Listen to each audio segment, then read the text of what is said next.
va démarrer. Merci à vous d'être présents à cette conférence, donc dédiée en fait aux pathologies chroniques et à la yoga thérapie. Donc je suis Carole Van Bessler, professeure de yoga et yoga thérapeute. Donc j'exerce, j'ai mon cabinet à Louviers où je reçois en séance individuelle de yoga et de yoga thérapie. Et je donne également des cours collectifs, donc le plus proche à Marbeuf, qui est à 2 minutes d'ici, tous les mardis soirs, de 18h30 à 19h45, et également à Louviers et à Surville, le lundi, sur le même créneau horaire. Voilà. Alors, le yoga, je pense que pour tout le monde, ça dit quelque chose. Par contre, la yoga thérapie, parmi vous, qui connaît, qui a déjà pratiqué, eu recours, voilà, beaucoup, nous sommes déjà beaucoup moins nombreux à ce niveau-là. Alors, le yoga, c'est en fait, moi je suis professeure de yoga et j'ai suivi une formation qui m'a permis de transmettre le yoga sur une constitution, un corps pour lequel il n'y a pas de problème particulier. Et puis j'ai suivi une formation complémentaire pour me spécialiser dans le yoga thérapeutique, donc on appelle yoga thérapie, à nouveau pendant 4 ans, où en fait je suis à même de pouvoir dispenser le yoga thérapeutique sur une constitution qui va présenter une ou des pathologies, voilà, ou des restrictions, des particularités constitutionnelles qui font qu'il faut prendre un certain nombre de protections. En fait. Voilà. Donc devenir yoga thérapeute, c'est effectivement 4 ans plus 4 ans en fait de formation. Alors aujourd'hui, j'ai choisi au cours de ce salon de vous parler en fait de la yoga thérapie appliquée en fait aux pathologies chroniques. Je vous invite également, vous pouvez aller sur ma chaîne YouTube où il y a une vidéo d'un précédent salon qui vous donne plus en détail justement ce qu'est la yoga thérapie. Aujourd'hui, je vais évoquer les grands principes de la yoga thérapie dans les maladies chroniques, voilà. Mais vous pouvez aussi, avec cette autre vidéo, aller mieux connaître ce qu'est la yoga thérapie. Alors, pour comprendre l'approche en fait de la yoga thérapie dans les maladies chroniques, je vous propose d'aborder cela par les définitions de la maladie chronique. Et pour cela, je vous propose de l'aborder sous 2 approches. La première, une des approches pour définir les maladies chroniques, c'est en fait par les caractéristiques étiologiques, c'est-à-dire les ensembles des particularités qui vont caractériser la maladie, comme son ancienneté, les causes, la sévérité, le degré d'évolution, etc. Les possibilités de guérison. Alors, il y a 2 organismes que j'ai retenus pour la définition. Vraiment, j'insiste sur la définition parce que c'est avec cette définition que je vais vous présenter la façon dont la yoga thérapie prend en charge ces pathologies. Donc par exemple, l'organisme, l'OMS, l'Organisme mondial de la santé, définit la pathologie chronique comme une affection de longue durée, au moins 6 mois, qui en règle générale évolue lentement et qui n'a pas tendance à la guérison. Donc pas très positif, mais voilà. Ensuite, vous avez les centres pour le contrôle et la prévention des maladies aux États-Unis qui définissent la pathologie chronique comme pathologies qui ne guérissent pas spontanément et qui sont rarement curables. Donc là aussi, je vais revenir là-dessus parce que quand on regarde ces définitions, finalement, le tableau est un peu pessimiste. Voilà. Une deuxième approche consiste à définir ces pathologies par les conséquences en fait de la maladie. Et du coup, le Haut Conseil de la santé publique définit ces pathologies de la façon suivante. D'une part, c'est un état pathologique en fait défini par la présence soit d'une cause physique, soit psychique, soit cognitive. C'est un état qui est appelé à durer. C'est un état qui présente une ancienneté d'au moins 3 mois ou supposée comme telle.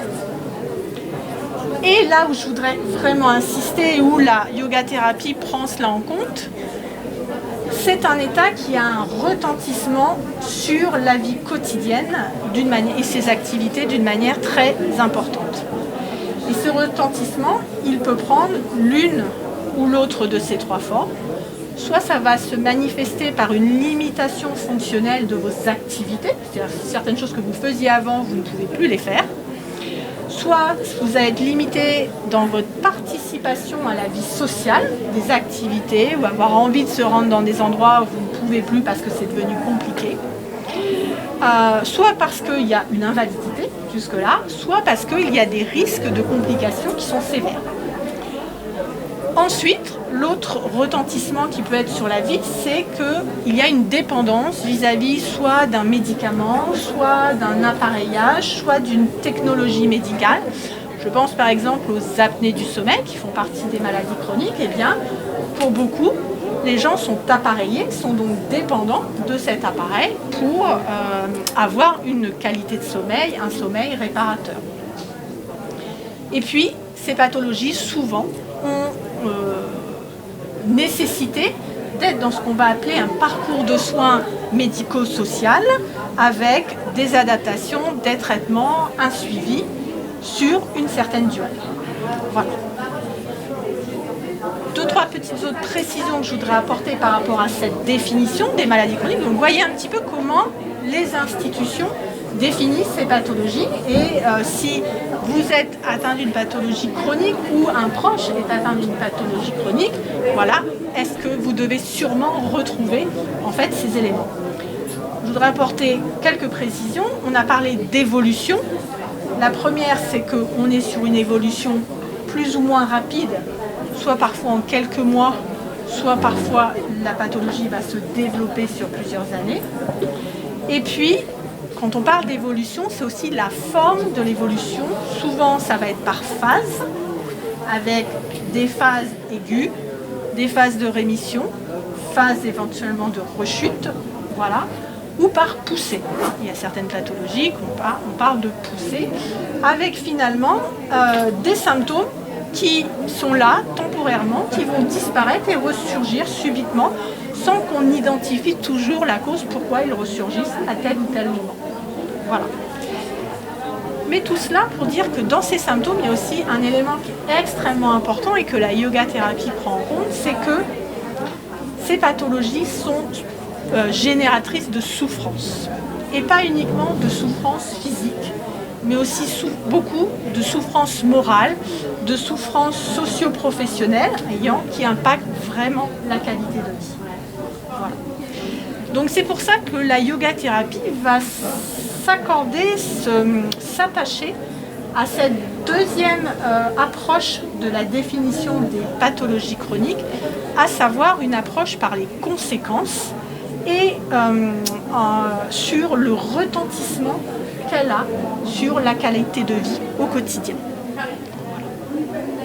Alors, dans un second temps, je voudrais, sans vous dresser une liste évidemment exhaustive, et ce n'est pas l'objet de la conférence des pathologies chroniques, j'aimerais néanmoins aborder avec vous certaines pathologies parce que les caractéristiques aussi de ces pathologies, c'est qu'elles peuvent toucher n'importe quel système physiologique, d'une part. Elles peuvent également toucher du coup tout niveau de la constitution. Donc concrètement, le niveau premier, c'est le niveau physique que l'on peut palper, généralement l'appareil locomoteur. Donc on va parler par exemple de tendinite chronique, on est déjà sur une pathologie chronique. Et on a également des pathologies qui peuvent toucher une multitude de parties du corps. Voilà. Alors, les pathologies que je vais aborder là, vous illustrez, en fait, elles sont classées telles que je les aborde selon la yoga thérapie par rapport à l'origine de la pathologie. Ce qui fait qu'à un moment donné, elles peuvent, toute pathologie, toute maladie va prendre une forme physique à un moment donné sur le corps, le symptôme physique. Néanmoins, l'origine de la pathologie, elle n'est pas forcément physique. D'accord ?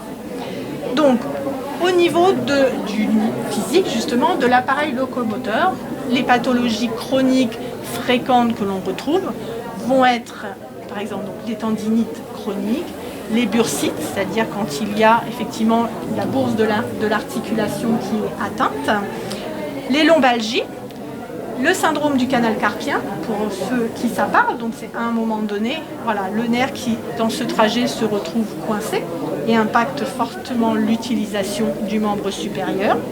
Les neuropathies, voilà. Donc on est sur une illustration de pathologie chronique sur le plan physique au niveau du système locomoteur. Ensuite, vous avez un deuxième niveau qui est le niveau physiologique. Donc au niveau physiologique, on a un grand nombre de pathologies qui vont toucher différents systèmes physiologiques. Si on commence par le système respiratoire, est-ce qu'il y a des pathologies chroniques qui vous viennent spontanément? La BPCO, donc en toutes lettres, la bronchopneumopathie chronique obstructive, voilà.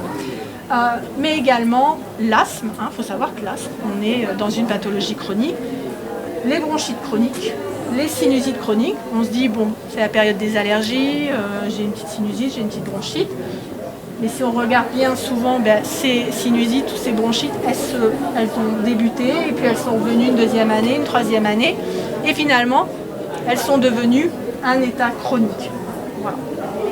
Et puis, je parlais tout à l'heure des apnées du sommeil. Donc là, on est vraiment avec des apnées qui peuvent avoir un impact sur la santé très important et jusqu'à priver de la respiration. Donc c'est important d'agir. Sur le système cardiovasculaire, eh bien, vous avez notamment l'hypertension artérielle qui est relativement fréquente, connue, l'insuffisance cardiaque, mais également des pathologies aussi graves comme les AVC et les infarctus. Voilà. Le système digestif, lui, n'est pas en reste puisque vous avez des maladies génératrices de forte souffrance que sont par exemple la maladie de Crohn ou les rectocolites hémorragiques et puis tout ce qui va être pathologie du foie et du pancréas, voilà, donc avec des symptômes douloureux et un impact, un retentissement très fort sur la vie quotidienne et les activités. Ensuite, vous avez le troisième niveau qui est le niveau psychologique, donc mental, où là aussi vous allez retrouver une série de maladies chroniques. Donc si on évoque le système nerveux, vous allez avoir Alzheimer, Parkinson, l'épilepsie, sclérose en plaques et toutes sortes de neuropathies qui n'ont pas pour origine le système physique locomoteur. Le système hormonal. Alors vous allez dire, la yoga thérapie classe les pathologies du système chronique, système hormonal dans le niveau psychologique. Pourquoi? Eh bien, tout simplement parce que le système hormonal, en tout cas les pathologies issues du système hormonal, sont extrêmement reliées à l'émotionnel et que l'émotionnel, eh bien, c'est le mental. Voilà. Donc, quand on yoga thérapie, on va travailler sur les pathologies donc, du hormonal. Donc, je pense tout ce qui est thyroïdie, voilà, donc hypo-hyperthyroïdie, c'est quand même très très fréquent et notamment chez la femme à partir d'un certain âge. Le diabète effectivement est très très répandu. Et puis sur les symptômes liés au système menstruel, notamment l'endométriose, qui est une pathologie invalidante et très douloureuse, eh bien on la retrouve à ce niveau en fait psychologique. Et enfin, pour aborder avec vous le niveau plus profond du mental, et bien être sur le niveau psychique. Donc là, vous allez avoir trois grandes familles de pathologies chroniques. La première sont tous les cancers et les leucémies, par exemple.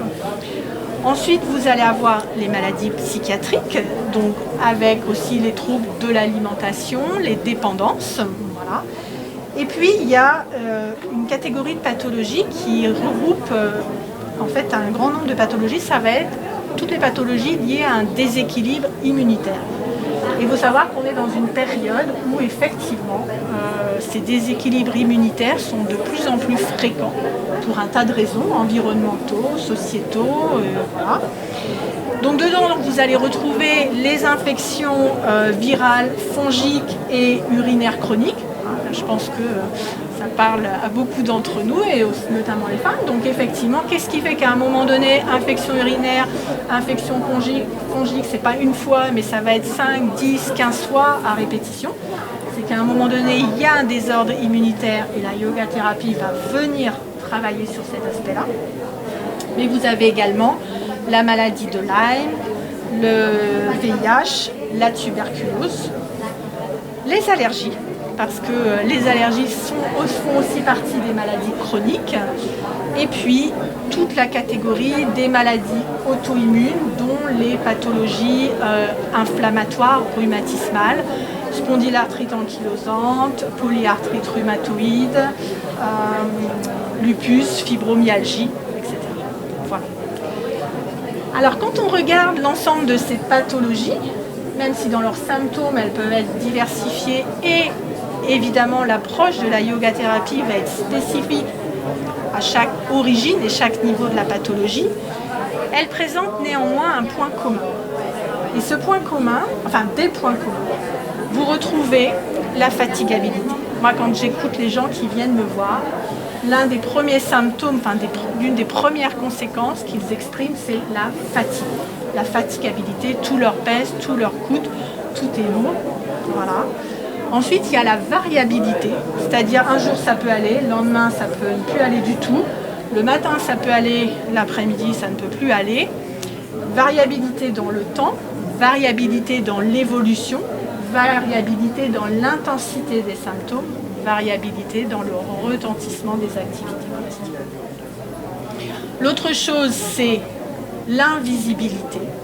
Peut-être parmi vous, vous avez des pathologies chroniques. Seul un œil averti saura que vous avez une pathologie chronique. Mais voilà, quand on regarde les gens, eh bien, ça n'apparaît pas. Il n'y a pas un petit voyant là qui dit pathologie chronique, pathologie chronique. Non, voilà. Mais à l'inverse, cette invisibilité fait que, eh bien, quand vous interagissez dans votre vie et que parfois les symptômes sont tels qu'il va falloir prendre sur soi pour surmonter ça, ben, ça peut jouer sur l'humeur, ça peut jouer. Et l'interaction sociale avec les autres peut parfois être compliquée à certains moments, ou l'exercice de son métier ou de ses activités tout simplement. Et puis le dernier point, c'est le premier, c'est la chronicité bien sûr. Mais derrière chronicité, on va parler aussi, c'est pas uniquement chronique, ça va être progressif. C'est-à-dire qu'on a parlé d'une évolution, donc il y a une certaine progression de la pathologie et ses symptômes. Et il y a la caractéristique de affaiblissante, c'est-à-dire qu'à un moment donné, la constitution se retrouve affaiblie par les symptômes de la pathologie. Voilà. Alors, en fait, en partant de la manifestation physique, justement, ou des manifestations physiques de la pathologie, eh bien, le processus thérapeutique de la yoga thérapie va en fait remonter jusqu'à l'origine de la pathologie. C'est pour ça que j'ai choisi de vous faire une présentation d'illustrer certaines maladies chroniques par niveau physique, physiologique et psychique de la pathologie, parce que la yoga thérapie va aller rechercher l'origine, même si elle part des symptômes physiques de votre pathologie, pour en fait aller repérer et supprimer le ou les blocages qui se trouvent dans la constitution pour refaire circuler à nouveau le processus de guérison naturelle que le corps est capable d'apporter de s'apporter lui-même. Voilà. Alors ce processus thérapeutique, comment il se déroule? Eh bien, il a 3 étapes. La première étape, c'est absolument, et c'est le fondamental, c'est d'aller soulager vos symptômes. Ça, c'est nécessaire, de diminuer l'intensité et à terme de les enrayer complètement. La deuxième étape, c'est d'identifier la cause de la pathologie, qui peut être très différente de la forme physique de la pathologie, mais tant qu'on n'a pas supprimé la cause, l'état est là et ça va revenir. Donc ça, c'est fondamental. Et la troisième étape du processus thérapeutique, c'est à un moment donné de vous amener en fait à être indépendant dans la gestion de votre constitution. L'objectif de la yoga thérapie, c'est que je vais vous donner les outils. Une fois que vous aurez vos outils, que vous saurez pratiquer, que vous aurez vu les effets bénéfiques, au cas où, par exemple, la sinusite chronique revient, vous aurez vos outils, vous saurez reprendre votre pratique pour gérer à terme votre constitution. Moi, ce qui m'apporte, c'est qu'à terme, je ne vous revois pas sur la raison pour laquelle vous êtes venu me voir. Ça, c'est fondamental. Mon cadeau, il est là. Je vous revois, c'est qu'on n'a pas atteint l'objectif. Un beau cadeau. C'est un beau cadeau. Voilà. Alors, par rapport à cela, justement, je vais vous illustrer, vous donner les grands principes, en fait, de la yoga thérapie appliquée aux maladies chroniques. Voilà. Donc, j'en ai choisi quelques-uns pour vous illustrer, c'est-à-dire, mais du coup, ok, comment s'applique la yoga thérapie dans la prise en charge des pathologies chroniques. Alors, je vais partir de constats notamment que j'ai avec les gens qui viennent me voir. Quand les gens viennent me voir, souvent ils me disent, en fait, c'est installé la conviction que une fois la maladie installée, il fallait vivre jusqu'au bout avec. Jusqu'au bout, c'est-à-dire jusqu'au bout de la vie. Si vous n'êtes pas né avec votre pathologie, vous n'êtes pas obligé de mourir avec. Ça, c'est vraiment quelque chose d'important. Que ce soit une pathologie grave ou moins grave. Il y a des gens qui viennent avec un problème de genou récurrent et qui m'ont dit mais moi on m'a dit que maintenant il fallait que je m'habitue avec mon problème de genou, ma douleur au genou. Non.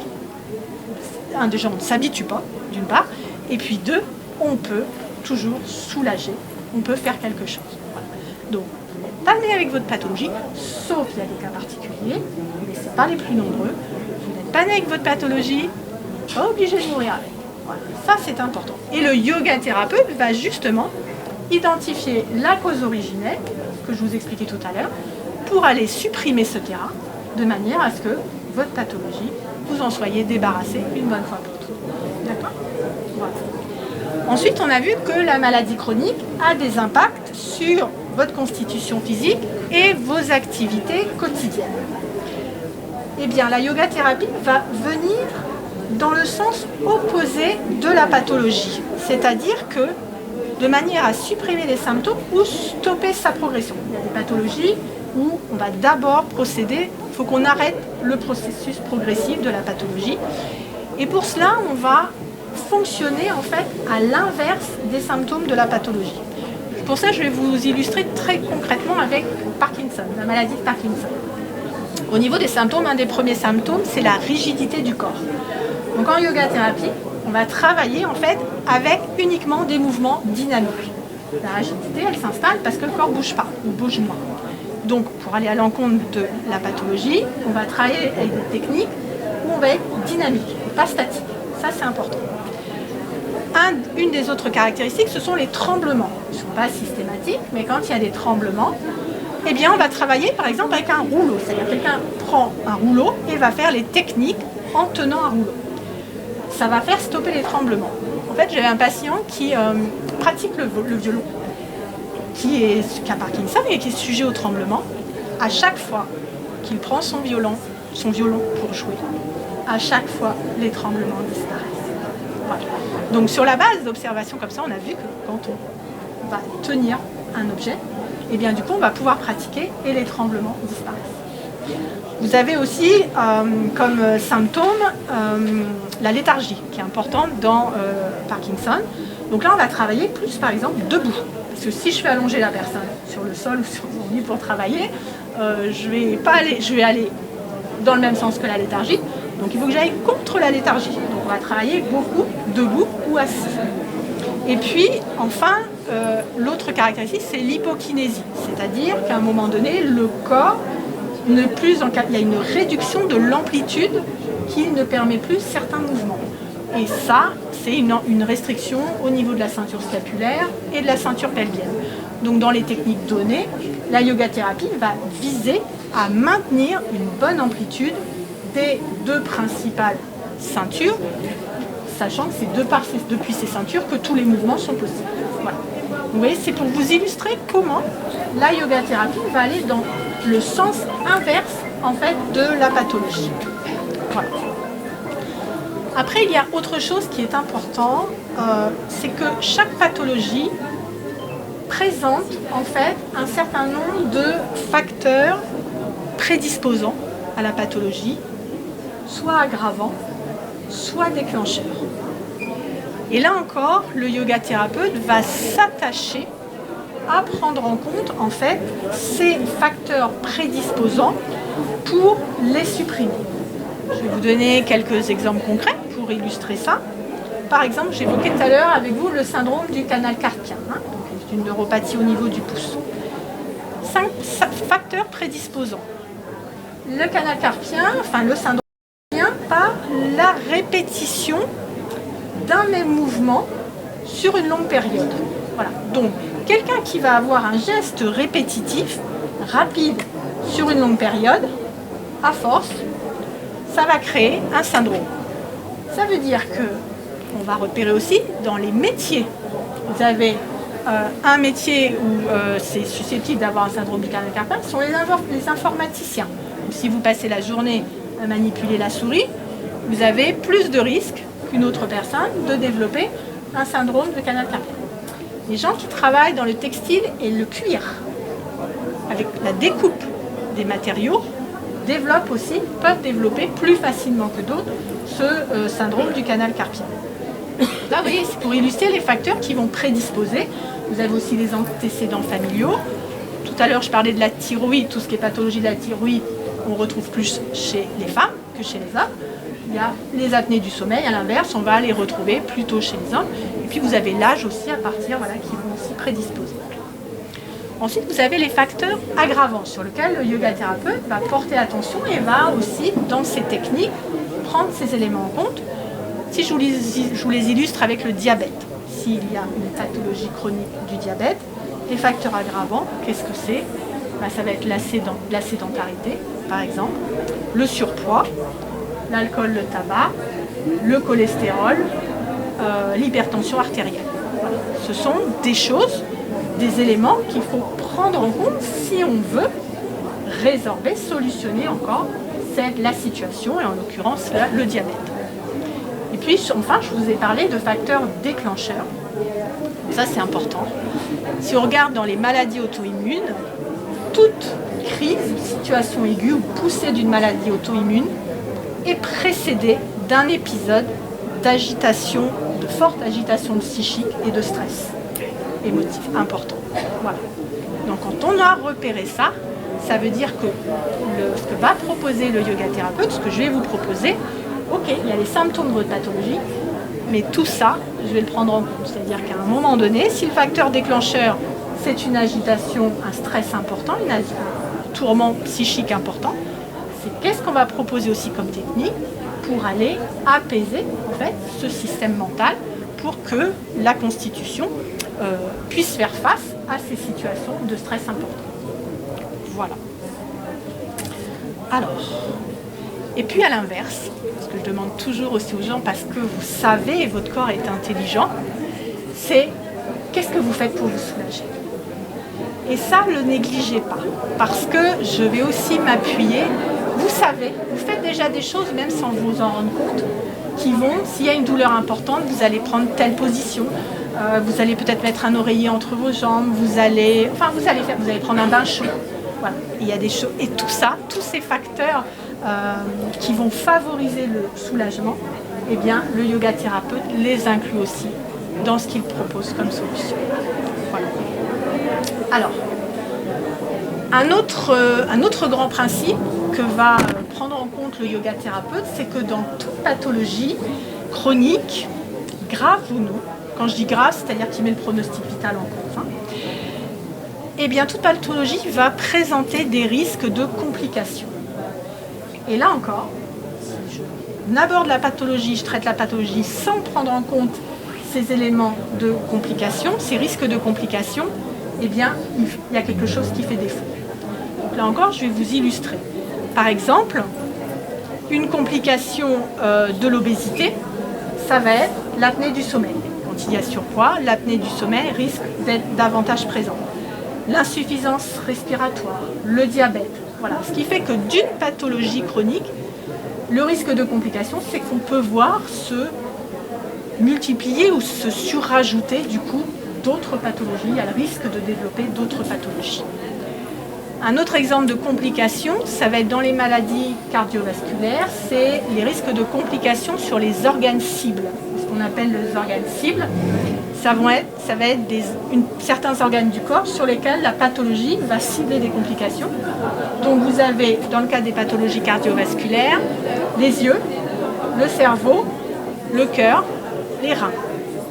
Ça veut dire que si vous venez me voir par rapport à une pathologie cardiovasculaire, je vais aussi prendre en compte et prendre en charge ces organes cibles pour qu'il n'y ait pas de risque que la pathologie cardiovasculaire vienne avoir des conséquences sur ces organes-là qui seront plus fragiles que d'autres au regard de la pathologie. Autre principe d'action sur lequel le yoga thérapeute se penche, c'est que certaines pathologies ont des risques communs et des conséquences similaires, en fait, pour lesquelles la médecine va proposer une solution identique. En yoga thérapie, on ne fonctionne pas comme ça. Si vous êtes par exemple 10 dans cette salle à être atteint de diabète, aucun d'entre vous ne repartira de mon cabinet avec la même pratique de yoga thérapie. Toute approche thérapeutique mise en place est complètement personnalisée et adaptée à qui vous êtes. Pourquoi? Parce que, ok, vous êtes 10, vous avez du diabète. Mais est-ce que vous avez tous les mêmes symptômes? Est-ce que vous avez du diabète tous depuis 10 ans? Est-ce que vous n'avez que du diabète? Est-ce que vous avez dû tous arrêter vos activités ou supprimer certaines activités, etc., etc., etc. Ce qui fait que je vais vraiment aborder la personne dans sa globalité, prendre en compte l'ensemble des choses et du coup, à chaque fois, vous délivrer une pratique personnalisée. Et puis, si par exemple, vous n'êtes pas en mesure de vous allonger sur le sol, je ne vais pas vous donner des exercices où je vais vous demander de vous allonger sur le sol. Par contre, si pour d'autres personnes, vous pouvez vous allonger sur votre tapis de yoga, il n'y a pas de problème, eh bien, je pourrais intégrer dans votre pratique, en fait, des techniques que vous pourrez faire allongé. Vous voyez? Voilà. Donc, jamais deux pratiques similaires pour deux personnes. Voilà. Et puis, enfin, certaines personnes vont aussi présenter, quand elles viennent me voir, un tableau clinique pour lequel, comme ça, il n'a pas pour autant été posé un diagnostic de pathologie chronique, une prise en charge par rapport à ça. Et pourtant, vous présentez les mêmes symptômes que quelqu'un, ou en tout cas le même niveau de souffrance et de retentissement dans votre quotidien qu'une personne à qui on a mis le statut de pathologie chronique, enfin l'étiquette de pathologie chronique et le processus qui était en place. Voilà. Donc, ce qui est important, c'est que moi, en tant que yoga thérapeute, avec ce que vous allez me fournir comme information et ce que je vais constater, eh bien, il arrive parfois que je demande... il arrive parfois que je demande à la personne qui vient de me voir d'aller échanger avec son médecin par rapport à ce que j'ai pu constater et de voir s'il n'y a pas une pathologie chronique. Donc une fois, une jeune femme est venue me voir, elle m'a exposé sa situation qui semblait avec des douleurs permanentes depuis bien longtemps, etc. Moi, j'ai détecté qu'il y avait ce qu'on appelle une brachycardie, c'est-à-dire son pouls, sa fréquence cardiaque était à 40, alors que la norme c'est entre 60 et 80, là, elle était à 45. Je lui ai demandé de prendre sa fréquence cardiaque plusieurs matins de suite. Et en fait, il s'est avéré qu'elle avait une brachycardie qui générait son état pathologique permanent. Elle a pu aller voir son médecin, elle a eu des examens avec un cardiologue et du coup, elle a pu avoir cette reconnaissance finalement de maladie chronique. Et on a mis en place la pratique thérapeutique qui lui a permis de pouvoir soulager ses symptômes. Voilà. Donc c'est pour ça que le yoga thérapeute ne travaille pas seul et qu'en fait, je suis en contact permanent avec effectivement les médecins et les professionnels de santé qui sont amenés à vous suivre. En tout cas, on a un échange à travers vous avec la prochaine conférence sur la kinésiologie, sa technique et ses bienfaits par Florence Désert commence dans une dizaine de minutes sur l'estrade. Merci. Il nous reste 10 minutes. Donc pour on va terminer et vous laisser le temps de, si vous avez quelques questions. Donc concrètement, comment se passe une prise en charge en yoga thérapie? Alors d'une part, à mon cabinet, à Louviers, c'est-à-dire que la yoga thérapie, vous venez, il faut que je vous vois, hein, voilà, et c'est en individuel. Pas sur du yoga en groupe, c'est pas la même chose. Donc le protocole de mise en place, 3 étapes.